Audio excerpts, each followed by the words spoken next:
Nah, Bang Ali, sebetulnya kan sudah banyak testimoni dari orang-orang dalam dari Al Zaitun yang julukannya orang dalam, tapi sebetulnya adalah anggota NII KW9 di Al Zaitun.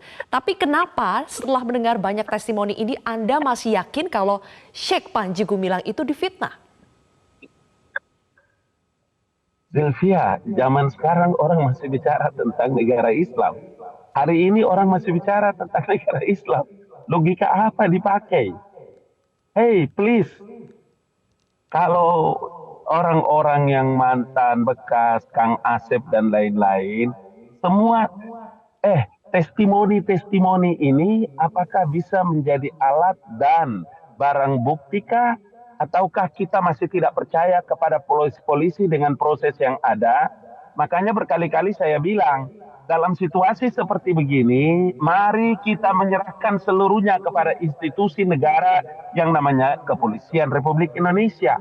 Tetapi menurut saya semua pernyataan-pernyataan, mulai dari orang yang mengaku sebagai ulama hebat, paham tentang Quran dan lain-lain, seluruhnya mulut-mulut yang menurut saya keluar dari mulut-mulut itu dalam konsep Islam kebenaran sekalipun, tapi kalau disampaikan tidak dengan ketentuan-ketentuan ajaran agama, maka Anda telah memfitnah. Dan itu adalah tata cara yang diatur dalam Al-Quran, Al-Baqarah 193. Fitnah itu orang yang keluar dari agama dan menjadi murtad.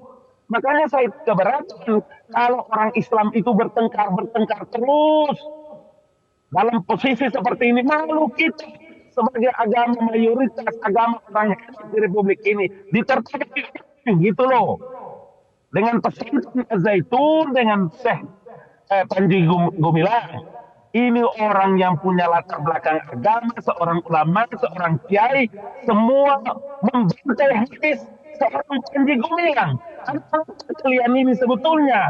Kenapa setiap tahun mau pemilu baru peristiwa ini dibicarakan tentang Panji Gumilang dan Pak Zaitun setiap 5 tahun, saudaraku? Itu yang saya ingin mengatakan. Kalau ini persoalan umat, kenapa tidak bicara dengan baik-baik? Kenapa tidak tabayun? Kok begitu langsung dibantai habis seorang pimpinan pondok pesantren dan pesantren sehebat Zaitun ini? Di mana kita punya muka sebagai umat Islam? Kita perlu mempertontonkan semua kejahatan yang penuh fitnah itu.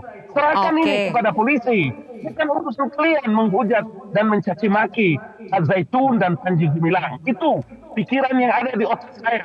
Anda boleh menilai bahwa apa dan tidak bagaimana. Bang Ali, tapi ini adalah sikap pikiran saya. Bang Ali, Anda kan mempertanyakan, tadi Anda bilang mulut-mulut orang yang memfitnah Panji Gumilang.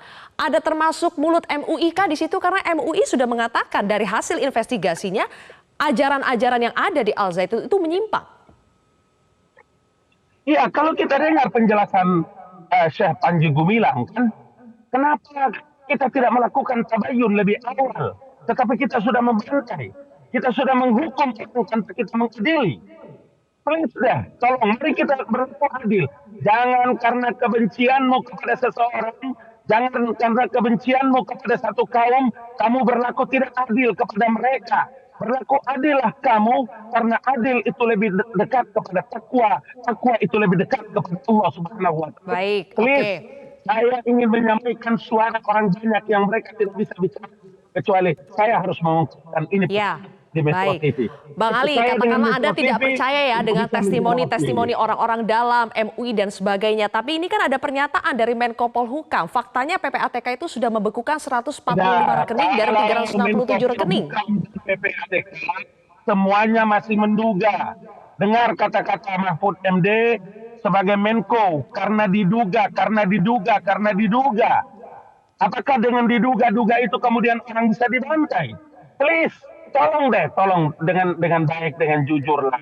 Jangan sampai kita melakukan pembantaian, kita berlutut tidak adil kepada orang seperti sosok seorang ulama, Syekh Panji Gumilang dengan pesantren Az-Zaitunnya. Please, bertahun-tahun beribu-ribu anak, umat santri dan orang tua mempercayakan anak-anak mereka dididik di sana. Please, kita harus menghormati ini posisi dengan baik. Itu aja dalam pikiran dan pikiran saya. Gitu. Oke, kita hormati juga pandangan yang lain. Saya ingin tanya nanti ke Pak Asep. Pak Asep, soal dugaan TPPU ke Panji Gumilang, apakah Anda juga tahu betul bahwa Panji Gumilang ini kerap melakukan penggelapan, penipuan, pelanggaran terkait dengan yayasan, bahkan penyalahgunaan dana BOS? Nanti kita akan sambung lagi. Bapak-bapak, tetaplah bersama kami di Prime Time News.